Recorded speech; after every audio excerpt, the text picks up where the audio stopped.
नदी है, ये गंगा नदी बिहार में प्रवेश कर रही है बक्सर से। कहां से बताओ? यहीं पर जिला, इसका नाम क्या है? तो बक्सर में एक जगह, इसका नाम है चौसा। बक्सर में जगह का क्या नाम है? क्या नाम है? तो यहीं से बिहार में प्रवेश करती है ये गंगा नदी, पश्चिम से होते हुए पूरब की ओर जाएगी। पश्चिम से, तो जिस राज्य से आ रही है, ये राज्य कौन सा हो जाएगा? उत्तर प्रदेश। अरे इधर यूपी ही तो है यार, इधर यूपी है, उत्तर प्रदेश से आगे बिहार। बक्सर से आगे बढ़ेगा तो मिलेगा इसको भोजपुर। क्या मिलेगा? क्या मिलेगा इसको? इसमें भोजपुर नहीं लिखवाए थे क्या जी तुम लोग? तो वही तो गलती कैसे करते रहो तुम लोग? बक्सर के बाद क्या है? इसी के ऊपर मिलेगा सारण। क्या मिलेगा?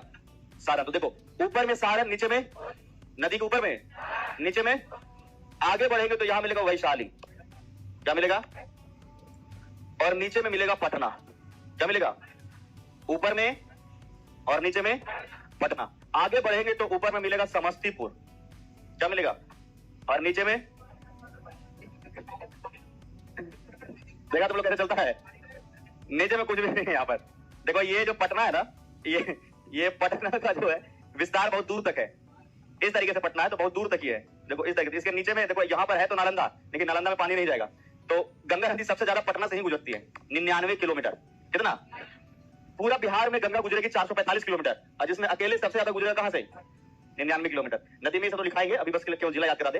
तो ऊपर में समस्तीपुर और नीचे में कुछ भी नहीं। अरे कुछ भी नहीं,